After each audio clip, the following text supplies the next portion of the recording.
Authorization Standards and Procedures. In this video, we describe authorization standards of higher education institutions to guide international experts in the conduct of authorization process and to foster consistent application of authorization standards and evaluation criteria in institutional evaluations of higher education institutions in Georgia. There are 7 authorization standards according to which higher education institutions are evaluated, and they represent basic requirements for institutions. These standards are mission and strategic development, organizational structure and management, educational programs, staff of the institution, students and their support services, research, development, and/or other creative activities, material, information, and financial resources.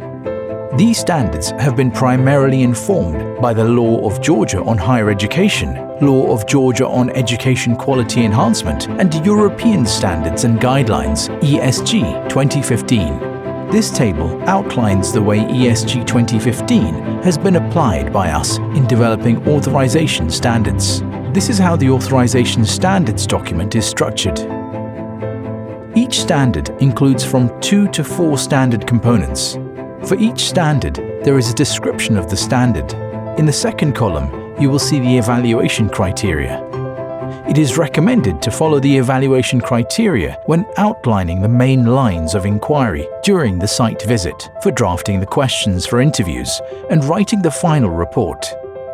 In the third column, you will see the list of indicators and evidences that would be useful to consider when evaluating the institution against each standard.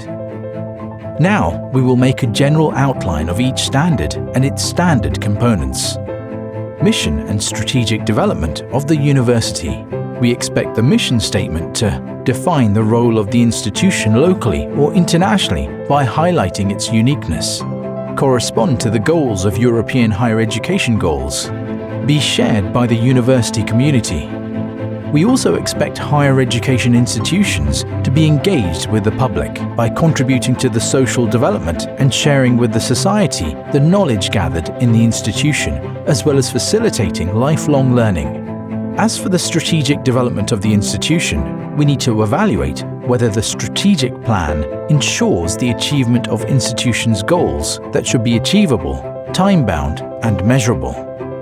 Is a participatory process involving staff, students, employers, and other stakeholders of the institution, and covers all aspects of the institution's operations, institutional development, quality assurance, developing educational programs, student services, etc. There should be the plan in place for monitoring implementation of strategic and action plans and due action for monitoring results. Organizational structure and management of the institution. The experts should assess whether the organizational structure and management of the institution is based on best practices of the educational sector, and whether they ensure implementation of goals and activities described in its strategic plan. We also need to look at how effectively the institution implements internal quality assurance mechanisms in practice, and how the institution works to strengthen and promote establishment of quality culture in the institution.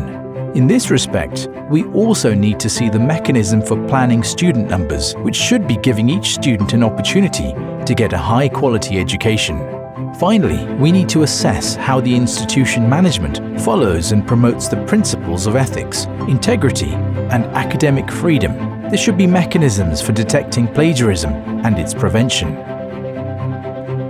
Educational programs. In authorization procedure, we do not evaluate each program individually, but rather look at what are the institutional mechanisms for program planning, designing, and development. Institutions are expected to ensure that the learning outcomes of programs are clearly defined and in line with the National Qualifications Framework and sector benchmarks. Programs should ensure achievement of its objectives and intended learning outcomes. Assessment of learning outcomes should be transparent, fair, and should be promoting the improvement of students' academic performance. Staff of the institution. Staff employed by the institution should be qualified to effectively manage educational, scientific, research, and administrative processes.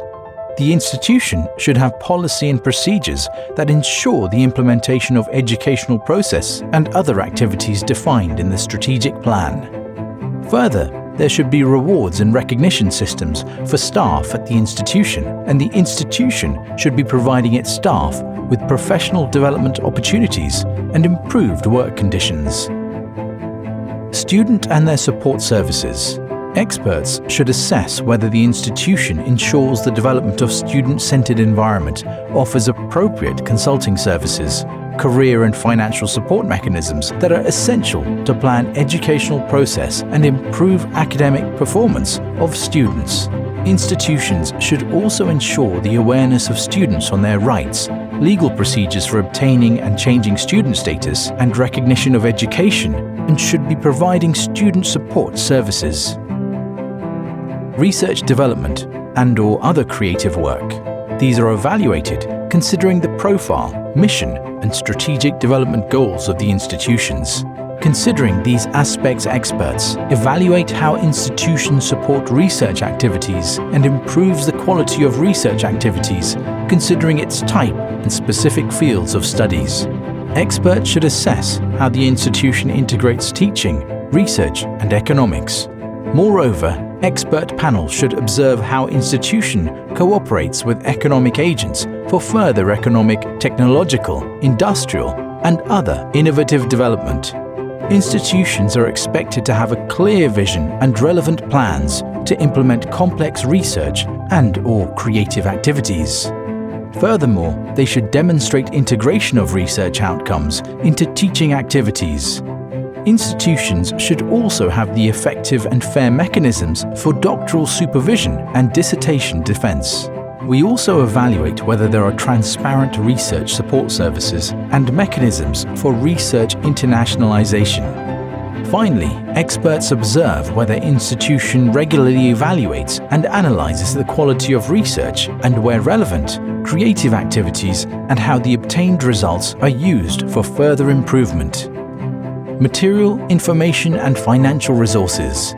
Experts should assess the material, information, and financial resources of the institution that is crucial to ensure the sustainable and efficient functioning of the institution, implementation of the educational programs and research activities, and all objectives set in the strategic and action development plans.